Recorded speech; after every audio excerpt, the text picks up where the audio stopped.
Hello and welcome to Bump Love. Have you subscribed to our YouTube channel? If you haven't, please consider subscribing because we have all sorts of content on motherhood, parenting, and all sorts of womanhood. Welcome to the show. Thank you. Yeah. The term single father describes men in a variety of family circumstances, separated, divorced, or never married. Today we have a guest. He's an HR professional and coach, and he's a father of 3. We are very honored to have you today. Thank you very much, Rosette. Yes. So Joseph, how are you adjusting to single fatherhood? Thank you very much, Rosette. Obviously, I did not sign up for this. Yeah. It found me. And it was basically a set of circumstances that I found myself suddenly having to raise my sons by myself as a parent. And so far, it's been a journey of learning. I could describe it using a metaphor for learning to sit, learning to crawl, and learning to walk again. It's been a learning process, a learning journey, quite complex, but also very eventful. And so far, I think we've found our rhythm, my sons and I. I think we've found our rhythm, we've found our balance. I've always enjoyed parenting. Yes, so even before. I've always been a very involved father. Yeah. But especially now more than ever, my children give me a lot of reason to invest in them, in time, in emotions, in all the support that they require, because it's mutually beneficial. The amount of investment of time that I give them is also what they give back to me. So, How old are the boys? My first son is 16. Wow, teenager. Yes, fully fledged teenager. Can imagine all the things that teenagers come along with. But he's a fun boy. My second son is 11. And my third son is 10. For starters, as a coach, I practice positive psychology in my work. So what that means is that in everything, I try and focus on the positive. For example, my cup of coffee is half full. I've drunk some of it. So I like to think of it as half full as opposed to half empty. Same cup, same set of circumstances. Somebody else might have another child might have both parents, or a couple might even be together. But they simply can't raise children together. And they're struggling. Maybe to a certain extent, yes, I would say being a coach helps a lot. Being an HR practitioner also helped a lot because my entire practice, my entire career over the last 2 decades, because I make 2 decades this year since I started practicing. How is it that, you look like this, yet you 2 decades, like 20 years. That means, how old are you? Same. Like you're a vampire. I'm like, what? Everybody said married 17 years. I'm like, how? Did you get married at 3 years? How is this? It's so funny. There's nothing to show for. No, there's nothing to show for all these years, these decades of experience. Yeah, so it's simple. I left uni at 22, and I began working straight up. So I'm 42. I'm exactly 42. I've been working for 20 years. Yeah, that explains everything. Now we are covered. We're also realizing we have some decades under our belts. Yeah, but then I think the biggest adjuster for us, the biggest factor in helping us to adjust has been, I would say, 2 things. The first is the support system. Regardless of your career, it doesn't matter. You could even be a therapist by training. When loss happens, the pain is the same. The pain doesn't know whether you're a doctor, whether you're a therapist, a counselor, a psychiatrist. It doesn't matter. You will get hit the hardest because now even you know how your brain is responding. You know how your mind and your chemistry is responding to the whole set of circumstances. So it might hit you even harder than somebody who is oblivious about what these psychological things are. So loss is loss. When you lose a dear loved one, the pain is immeasurable. It's there are no words to describe. You have absolutely no desire to wake up. no energy whatsoever. Sometimes you have no sleep. So the first few days I'd just sit at the edge of the bed, and because while I wait the time when the last people have left to go home, maybe at 1 in the morning, guests kept coming. So that kept us going. But then when the last guest leaves at 1 or 2, then the boys have all gone to their rooms. And then I'm in my room by myself for the first time in such a long time. And I know this is not like she's gone visiting somewhere or I'm traveling. No, it's permanent. It's gone. She's gone. I'm not going to see her again. The kids are not going to see their mother again. So the emotions can be overwhelming. I'll just literally just shed tears till morning. And the sun comes up when I'm seated at the edge of the bed.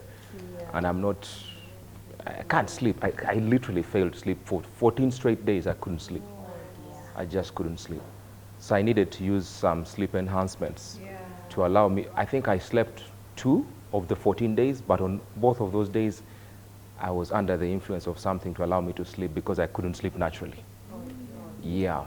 So that intensity of grief is there at the beginning. It's very fresh. It's very, very, very, very intense. But the support system, my goodness, friends, within minutes of the news breaking, I had people pouring into my home. The teachers at school arranged to pick up my sons from school. They brought them home, and they asked me, should we tell them? I said, no, you can't tell them. I'll tell them when they get home. So then my staff at the office took over immediately. They told me, you're going on leave for 2 months. We don't care. We don't want to see you. We'll see you at home and at the funeral, but we'll not see you in office for 2 months. They told me, they forced me to go on leave for 2 months. Then at home, it was full house. So my neighbors took over the cooking, the cleaning. Every aunt, I have sisters-in-law. I have 2 sisters and a couple of sisters-in-law. They all poured into my house, my cousins. So every boy had an aunt with him all the time. They were always, with them in their rooms. And taking care of them, because now as a father, you're not able to take on. Yeah. So the support system, my immediate family, my siblings, their spouses, my mom and dad, my father and mother-in-law, and my sisters and brothers-in-law, my cousins, the teachers at the children's school, they came home like it was a full house. The neighbors at home, everybody took over something. And I was left to just sit, do nothing, because I was overwhelmed. The boys were also overwhelmed with emotions. So that was, I think, the biggest factor. The second big factor is spirituality. Spirituality in a sense that my family, we believe a great deal in using the Bible, in being able to understand when things don't make sense. So my sons and I teach my sons myself. From the day they were born, I've always been the one who teaches them, and my late wife used to teach them as well. So we made sure to remind ourselves of God's love for us, in as much as it didn't make any sense. Like, why would she leave us? Why now? When we needed her still the most, and the kids still needed their mom. And why did we lose the battle to the illness, to the mental disorder that eventually took her life? So when nothing else made sense, turning to scripture and listening into inspirational music, Bible readings, audio readings of the Bible, because you're too tired to read physically, so you just put on your AirPods and listen. In the car, we'd plug it into the auxiliary and just listen on the way to school and work for months and months. And certain songs became family themes. So they would always play in the house, in the piped music. We'd always have music in the house. And then we also decided to intentionally to reactivate our social life. So we play a lot of basketball, my sons and I. Every one of us is a basketballer. Yeah, and they're all in their school teams, under 16, under 12, and under 10. And so I pick up with them and some of the older friends as well. Volleyball, running. When I want to just put my mind to rest or to stop thinking too much about stuff around me, I just go and run and run and run and run and run and run and run. So running helps a great deal. It helps me to decompress.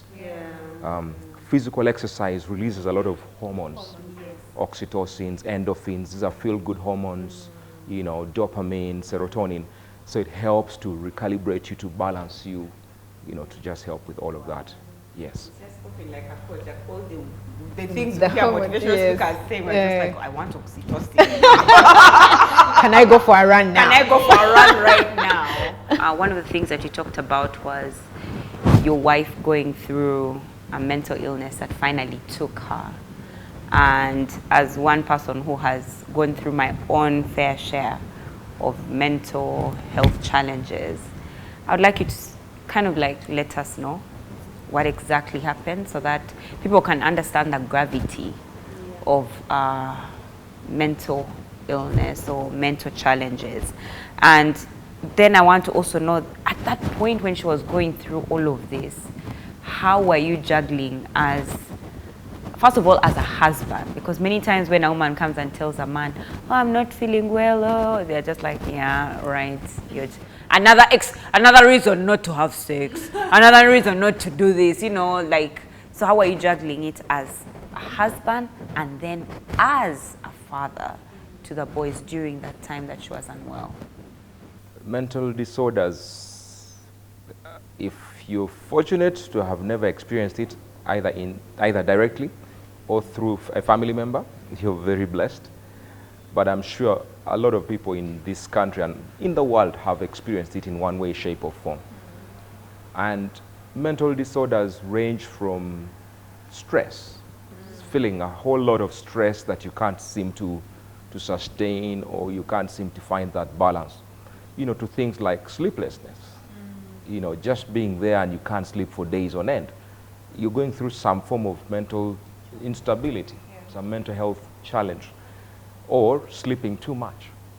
You simply can't get yourself out of bed. No matter what you do, you have no energy to get out of bed. Anxiety, there are people who have anxiety disorders. You know, they just panic and start to sweat profusely at the slightest stressor, slightest trigger. And that could be anything from traffic to noise to children to a cry here. They just break into a sweat out of nowhere, and they are so stressed out about that. Those are anxiety disorders. The people who have panic attacks. You've seen on flights, they give you that bag, that paper bag. In case you start to panic, people hyperventilate, so you're told to blow into the paper bag, blow in and out several times. It just helps you to breathe calmer and to allow more oxygen to flow into your blood. Some of those are mental challenges. Anxiety disorders, panic attacks, sweating profusely in your palms out of nowhere and all of your body. Then to the more serious ones, you know, stress left unresolved, and this is very common in corporates. I've been in the corporate world 2 decades, so this is very common.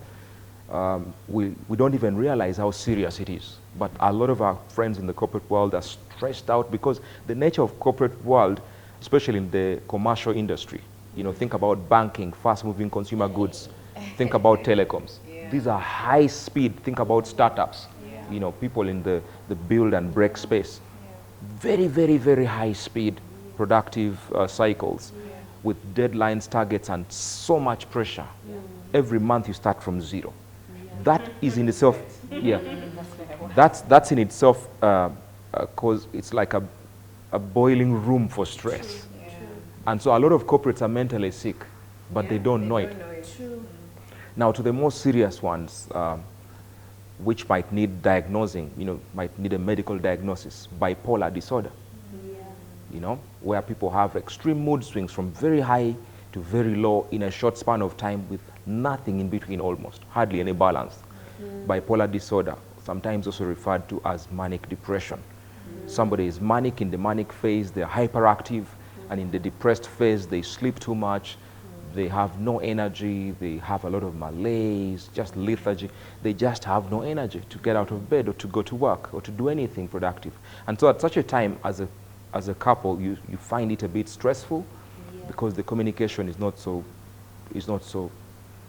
pleasant. You just don't know who is home tonight. Is it the manic or is it that depressed? Like you just don't know. And then of course anger management. A lot of anger management challenges we see in homes and in offices is because of mental challenges. People don't understand that when somebody is mentally sick, they become so volatile. They snap at the slightest trigger. Anything can make them snap, and whoever is in their space will be will receive it. You'll feel it, you'll be told about it, you'll perhaps receive it physically as well. So sometimes when you see aspects of, you know, altercations here and there, it's because of those challenges. And then there's, I believe, the most debilitating illness in the world. No, I don't believe it, I know it, because it's been categorized by the World Health Organization as the most debilitating illness in the world, period. Schizophrenia. Yeah, so with schizophrenia, individuals manifest hallucinations. They have imaginations of things to be that aren't. They have the worst fears. They suffer from what is called victimhood delusions. Delusions of victimhood. They believe that the world hates me, the world can't stand me, I am not good enough. And you see this also in young girls who are, you know, doing everything to become skinny. Eventually they become so skinny that they develop anorexia, bulimia, eating disorders, because they have a distorted image of self. You know, or I was in a board meeting this week, and one of the people that we hosted there was talking about a movie that she's produced. Her name is Lillian. She's produced a movie called Faded. It's about colorism.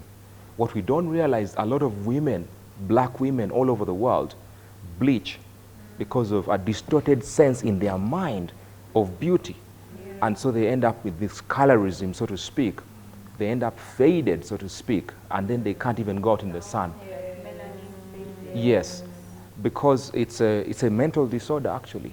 It's a distorted view of self and of beauty. You don't love yourself enough, or you think the world's standard of beauty is a lighter skinned woman, and then you end up burning your skin with all these chemicals.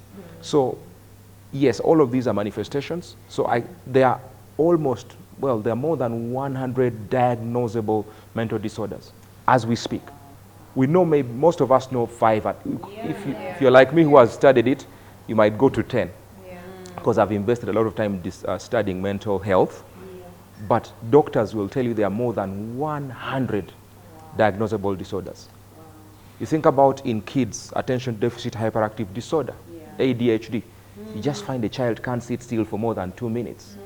ADHD, all these are mental disorders. Or ADD, attention deficit disorder, and so on and so forth. Now, in the case of my family, it was a combination of bipolar disorder and schizophrenia. That's what she suffered from. And so we knew from the diagnosis that healing was not an option. She would never heal. Yeah, because schizophrenia has no cure. There's no cure.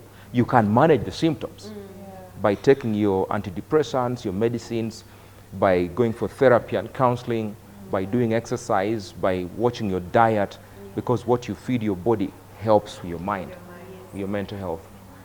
So we knew for a fact that it was a battle that we would never win fully, but the best we could do perhaps was to ensure that she receives her medication on time and that she, responds to the therapy and counseling. So needless to say, I've spoken about this in several fora in the past, so this is already public information.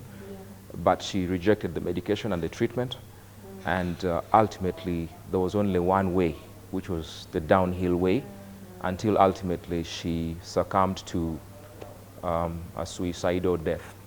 Yeah, so that's how we lost her. 28th March, 9 days from today it will be a year. Yeah. Because she was an adult, taking medication, you needed her cooperation to take the medicine. It's different when it's a child and you are managing the medication. But when she rejects, it's like, what do you do? And so maybe to speak to the challenges, I know that it's challenging in general from just your description of, the illness that she suffered. But I guess back to Manuela's question, what was that like in terms of being her husband, taking care of her, and then still being able to manage the home? And her being a mother to the boys. Yes. So the family construct started off very, very nicely and beautifully. Yes. The challenge with mental illness is that they get worse with age. Yeah, it gets progressively worse with age.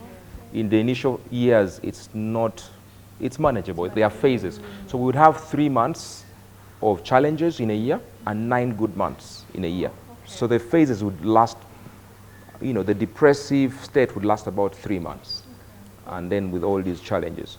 But by and large, she lived a good life for maybe 9 months. In the later years, it was the other way around. She had 3 good months a year and 9 horrible months the whole year. So it was very difficult for me as a spouse, because as a spouse, you're the principal, you're the primary caregiver. You're the one who sleeps in the same bed with this person. You're the one who reminds them, you know, you need to take your medication. And if they are going through anger issues, you're the first recipient. And remember, when you have a partner who suffers from schizophrenia, because their whole mind construct is around hallucinations and delusions, they can create any sorts of scenarios in their mind and breathe it to life. And now you must explain this, you've never even heard about or seen. But then obviously my priorities shifted from number 1, ensuring that she was well taken care of. Number 2, ensuring that the children are safe and well taken care of, both at home and outside of the home. So, of course, it was inevitable. There are moments when there was nothing that could be done to stop the children from also bearing the brunt. You know, at such times, then I would simply just wonder what else could be done. So, my mother-in-law is a very special woman, by the way. She's a woman I love very dearly, like my own mother. And I reached out to that mama so many times. At some point, I would get guilty. I'd think maybe she's getting tired of me. But she never tired of me. She would always take my phone calls and say, okay, you guys come home. Or I'm coming, right. And she would come, like, even in the middle of the night. She would drive to my house and say, Sinai, what's happening again? And so she was very supportive. And then, of course, the doctors. You know, her psychiatrist is a very renowned professor of psychiatry in Uganda. He's taught most of the 53 psychiatrists. There are only 53, by the way, in this whole country of 47 million. He's called Professor Musisi Segane. He owns a hospital in Entebbe called Entebbe Lakeside Hospital. So that is the facility where she was hospitalized, where she was being treated at some point in 2021, November, December 2021. And so I would make sure to reach out to people like those, call them, they would call us in, would sit and have a conversation, and they would try and help. Then I also reached out to some therapists. But again, one of the challenges, Rachel, that you must accept with mental disorders is that, generally speaking, people with a mental disorder don't accept it. They do not accept it. There is denial. Because one of the challenges with mental illnesses is that it takes away your self-concept. Your self-concept is your ability to understand yourself. So now, if you don't even know yourself, how will you know that you are sick? How will you accept that you're sick? And so she would refuse. It would always be a battle to get her to see any profession of any kind, whether a psychiatrist or a therapist. Yeah, because you see, also with schizophrenia, your world is real. Like no one can convince you because you see it so real that when someone tells you you're unwell, you're like, but no, you're the one with can't the you problem. just see, you know? So it's so. But I'm also sure you didn't find out this initially, like when you just got married. At what point did you realize that there was a problem? No, when we first dated, I never suspected. Besides, mental health as a concept is a new understanding in Africa. In fact, even in the world. In the past, when you mention the word mental health or mental illness, the misunderstanding was that somebody who goes on the streets, undresses, throws stones, you know, somebody who is extremely out of line. But we never understood stress to be a mental disorder. We never understood mood swings. Oh, that one is just moody. No, they're not just moody. They are sick. They need help, you know. So at some point, I figured out that my wife is not just moody, she's sick. But she would never accept it. She would never admit to being sick. So we struggled to get her to receive any form of professional help. because she never, ever, ever, even one day admitted to being ill. Not once. Not once. Not once did she admit to being sick. Even the medication that she was given in hospital, she would take for a few. Of course, in hospital when she was admitted, she had no choice but to take the medication because it's given in form of injections. So you have no choice. They sedate you, they give you the treatment. But the moment she'd get discharged, she would come home, take the meds for 3 days, throw them in the toilet and flush them and say, I'm not sick. This is the mafia conspiring against me. Me, I'm not sick. And so that was a constant back and forth struggle. This was like around what year? Because I'm thinking, like you said, it progressed. So like at what point in a marriage, like at what year were you like, something is not... And in fact, what was that? I'm sure there were a couple of incidents, but what was that one that told you that this cannot be natural? I'd like to give credit to Dr. Mwesige. He's a psychiatrist, Dr. Emmanuel Kiza Mwesige. And in the research he's done around psychiatry in Africa, his research found out that I think it takes on average 10 years in Africa to diagnose a mental disorder. In Europe and America, it's a lot shorter. In Africa, because we don't have enough professionals or facilities, on average, it takes about 10 years to discover that this person's behavior is not just not normal behavior. It's actually a sickness. So for me, I would say by the second or third year of our marriage, no, not even the first year. The first year I could tell, because we were not living together when we were courting. We only began living together after we got married. So now you see a person for what they truly are, right? So I could tell from the very beginning of the marriage that there were certain things about her that were not normal. For example, in our first year, she overdosed. In just one night, she overdosed. And I had on tablets, medication at home, you know, things you keep in the house maybe for first aid and so on. She just swallowed like a whole bunch of them. So you already see there's like a suicide or something? Yes, ideation, suicidal ideations. So I called the ambulance and they came and took her in at about 2 a.m. to IHK.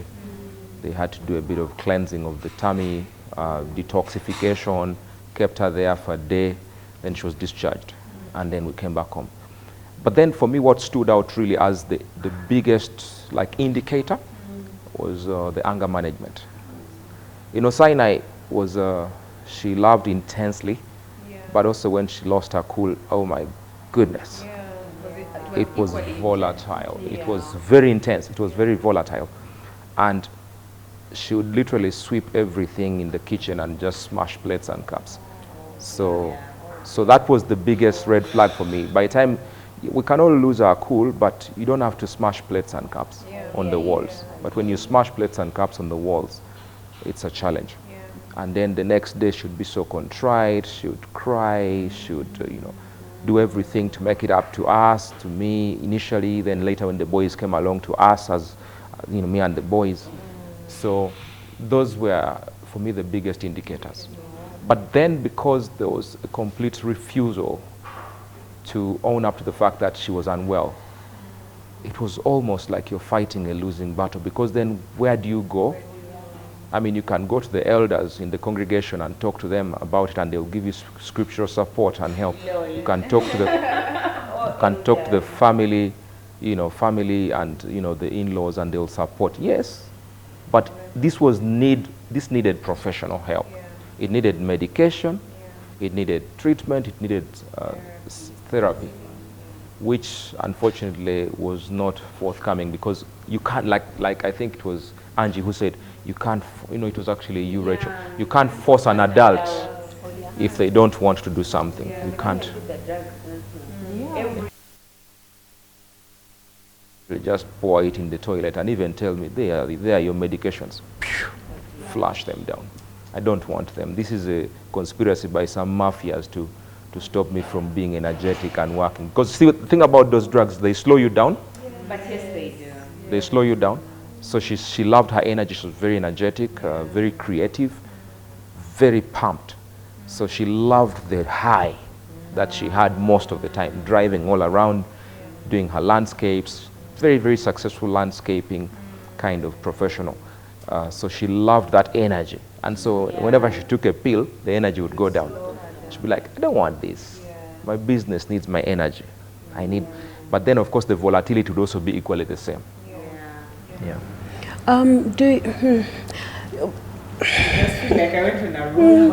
Well, I know, right? Do you think that her family, of course they couldn't have known, you know, but do you think that maybe they knew in advance or they had seen, but you know, with a child you always have, you don't want to see, but then do you also think that having, when she got pregnant, did it go up or? Pregnancy See, also, even for full of hormones. yes.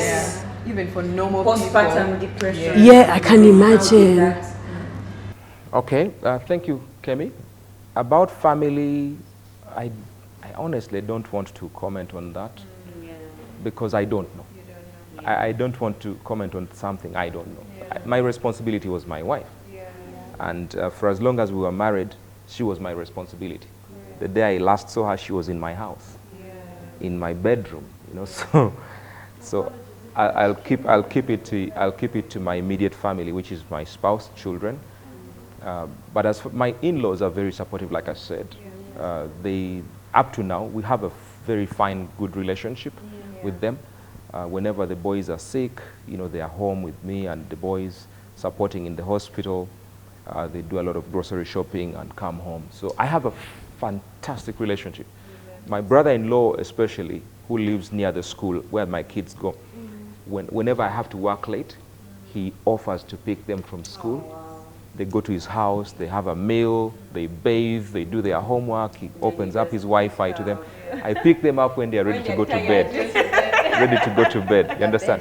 The best time. Yeah. The bond is more than just in-law relationship, even though the person who brought us together is not alive anymore.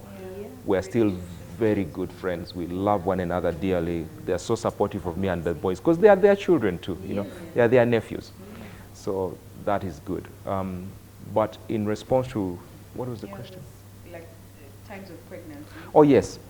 Again, in quoting this doctor that I talked about earlier, Emmanuel Kiza Mwesige, we were hosted on Spectrum on Radio 1 last year with him, two weekends in a row, 2 Saturdays in a row on the Health Net show with Henry Sereko. He said that, especially for schizophrenia, because he was asked the question, what triggers schizophrenia? So he causes. So he said, all mental disorders, there are 2 underlying factors. They are genetic predispositions and they are societal or environmental predispositions. So the genetic predispositions, and this was his explanation, the genetic predisposition is like a loaded gun.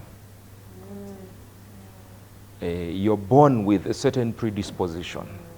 It could be in a distant relative, like a grandparent or an aunt or an uncle.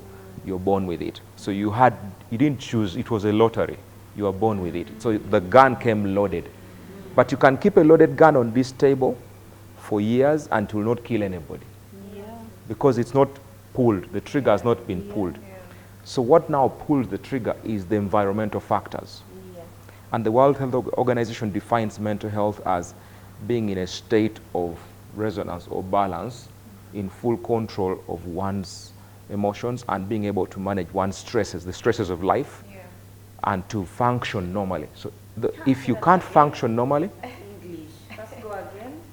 I'm just paraphrasing, but it's got something to do with being able to function normally, being able to manage the stresses of life. So when somebody stops managing life stresses, and yet remember, stress is as endemic as oxygen.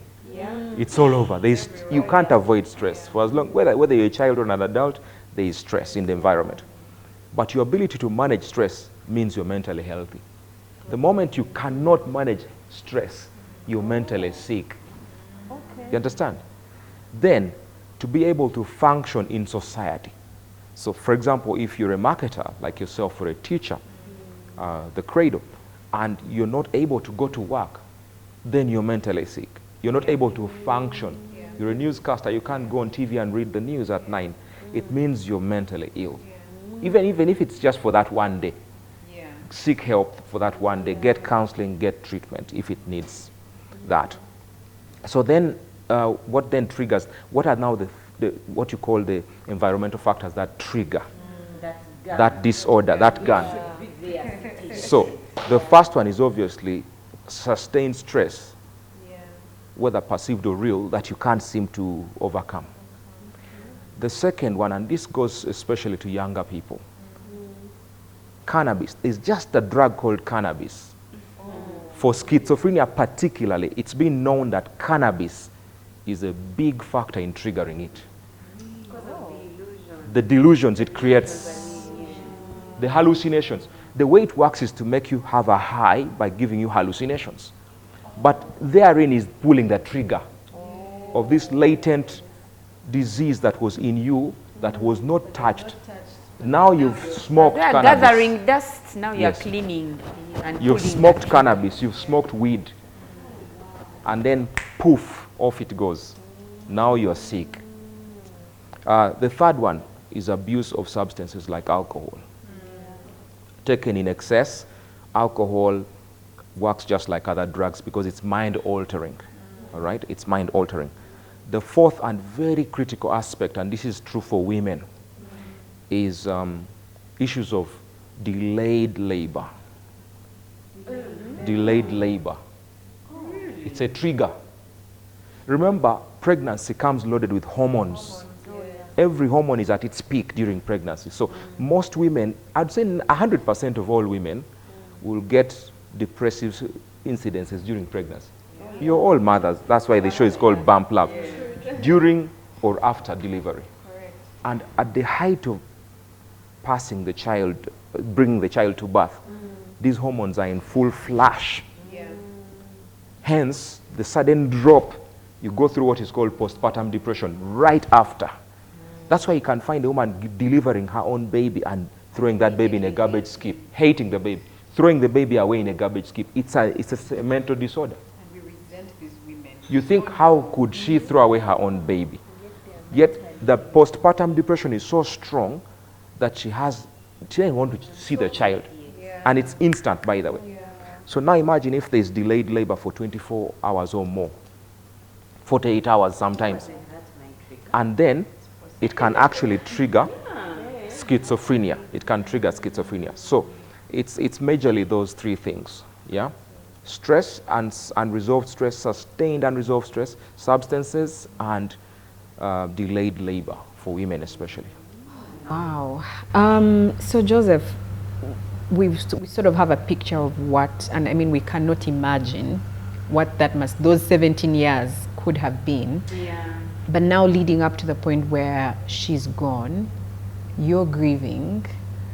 But the thing about adulting and just being an adult is that your trauma or your loss, there's only so much pausing you can do because your other responsibilities are waiting on you. You're still a father, you still have work to do. Your community, yes, is there and they're supporting you and God bless them for it.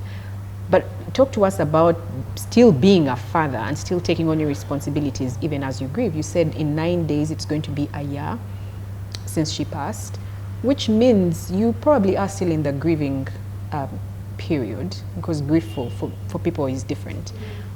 What has that been like? How do you grieve and still be a dad? How do you grieve and still manage work and all of the other adulting things that you have to do?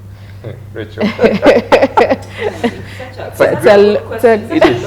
It is. Like you have to pause call when 8 a.m. comes. You say, now I'll come back. I'll come back and grieve, but now I have to a client, we have yes, a meeting, we have yes. this. Then at 5 p.m. Remember, you have pick to up your switch on to grieving. PM. Then you have to, even if you're in the middle of a meeting and you remember, you have to Get out of it, yeah. Yes. Then you continue like How?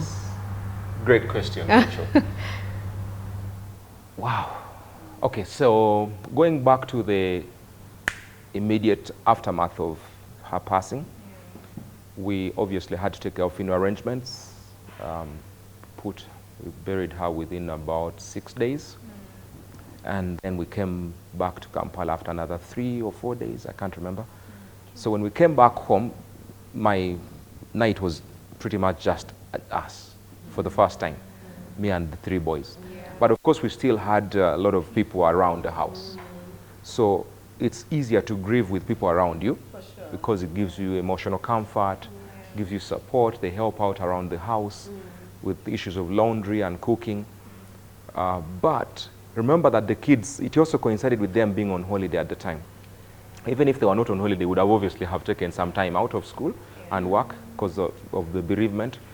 So I went on holiday with them. So that helps a great deal, getting away from the familiar environment. Because after 14 days of not sleeping, I needed to get out of the house for some time. So the kids and I went away on holiday for about 8 days. We went to Nairobi. And being, in nature, at the national park, going to feed the giraffes, going on the water park and slides and quad biking and go-kart racing at Two Rivers Mall was just very therapeutic because it allowed us to, momentarily anyway, move away from Uganda and from familiar surroundings from the house and do some fun activities, get some adrenaline rush going. And that helped us with sleep, at least for me. That was when I first slept properly. Subsequently, when I came back we came back here, I had to get them, we took about another week before they went to school, but then slowly but surely I eased them into school. The teachers were waiting for them with eager arms, ready to embrace them, very supportive teachers. They love my children dearly. They treat them like their own children. Then obviously at work, I took a month and my team had said they'll give me 2 months off, but after a month and a half, I decided I was going to go back. So I went back after a month and a half, but of course it was slow. I slowed down. I made sure to hire an assistant to support me full time. So in addition to all the other colleagues of mine who are very supportive as far as my work is concerned, business must continue. School fees must be paid. All these expenses will still have to be made. So you can never stop completely. You must still be active in working, in earning, in being able to pay the living expenses. And so, do you ever pause? No, you don't pause. You can't pause. You must keep doing everything. You have to balance. Of course, when I would come back home at night, the emotions would be so strong. The other thing that we did was from the very start, from day one, I had seen the value of therapy already. So we decided that we'd go into individual therapy and family therapy, including our caretaker at home, because he had also witnessed a very traumatic sight. So in fact, it's him who found her and called me, right? So he too needed to go for counseling. So we made sure, and by the way, friends contributed for up to 1 year's counseling. Wow. 1 year for all of us. Community, yeah. I have friends, from Civ South Africa and Civ Fund, on whose board I serve. Julius Biamukama, who owns NMF Kennels, Nimukama Mixed Farm. He paid for the first 6 months, and then Civ Source paid for the remaining 6 months. Wow. And I didn't have to spend any, I still go for therapy now, but I go at my own cost. So because this was covering all of us, me, the 3 children, and our caretaker, so 5 of us. We all had to go into group counseling, but also individual counseling. The counselors would come home on a Saturday, to make it convenient for us. So that helped a great deal for me to know that I still must discharge my duties as a parent and as a business owner who has clients, as a coach who has clients that I must coach. So when I'm in the coaching seat, I'm not emotional. I'm as cold as ice. But when I'm home, I'm a mess. I'm a mess. Yeah. Wow. What do you think are the challenges facing families that are dealing with mental health, especially in Africa, where you mentioned something when you said that usually the victims of these diseases rarely or never ever accept that they are sick. What do you think are some of the greatest hurdles that families that have these patients within their family are going through? And maybe a caveat to that question is where can they seek help? How can what should they do? What should they do? Okay. Thank you very much, Angie. families in which a member has a mental disorder must intentionally seek, firstly, a diagnosis. Just go for an assessment. If you suspect that my spouse or my child or my mother or father or any member of my family seems to have certain symptoms of not being mentally stable, even if they're just crying relentlessly for weeks, if it goes on for more than 2 weeks, that person is in depression. Any sadness is sadness. We can all be sad momentarily. From time to time, you can have a bad day at the office, you go home, you're in a bad mood, and your spouse sees you're not talking very nicely to him or to her. That's okay. But if it's sustained for more than 2 weeks, Angie, that's depression now. It's now, you're going into clinical depression. And there's treatment for that. Okay? So have this person assessed, have them treated if need be early. Early treatment, early diagnosis, early assessment. If possible, also seek therapy, because those two are mutually beneficial. Therapy goes hand in hand with treatment. I have seen in all cases where a person only goes for treatment without therapy, it fails. Without treatment, it also fails. The therapy is for the psychosocial support. The treatment is for the hormonal imbalances. Because what is causing the mental disorder is the hormonal imbalances. You know, those the hormones I talked about earlier on. In some instances, they are too high, and other times they are too low. They need to be boosted or they need to be balanced and brought a bit lower. So that's the first stage, is go for an assessment. The second thing is support your family member. Do not leave them alone. The most dangerous thing for a mentally ill person is to live by themselves. Because when they live by themselves, they'll indulge in things that are causing the mental disorder. They might overindulge in alcohol, they might do drugs. Health challenges, not just mental, but health challenges, can be attributed to lack of sleep or inadequate sleep. Because when you don't sleep enough, the stress doesn't get released, the fatigue doesn't get released. Stays there, lingering. The body doesn't detox, because during sleep, the body detoxes. So you need to sleep a minimum of 6 hours, no matter how busy you are. But preferably 8 to 10 hours, if you can. Lol. 10 hours, wow. Thank you so much for sharing, Joseph. That was quite insightful. I've learned something. I'm sure you ladies have learned a lot. And to you, our viewers, I'm very, very sure that with what he has shared, we've picked a thing or two. This beautiful setup is courtesy of Golden Tulip, located along Nakasero Hill. Do come for beautiful, they have amazing brunch every Sunday, 90K for the adults and 60 for children. Come enjoy with your family, with your friends. Maybe there you recognize someone that has a mental issue, and then, you know, take them for help. You never know. Until next time, with love from Bangla.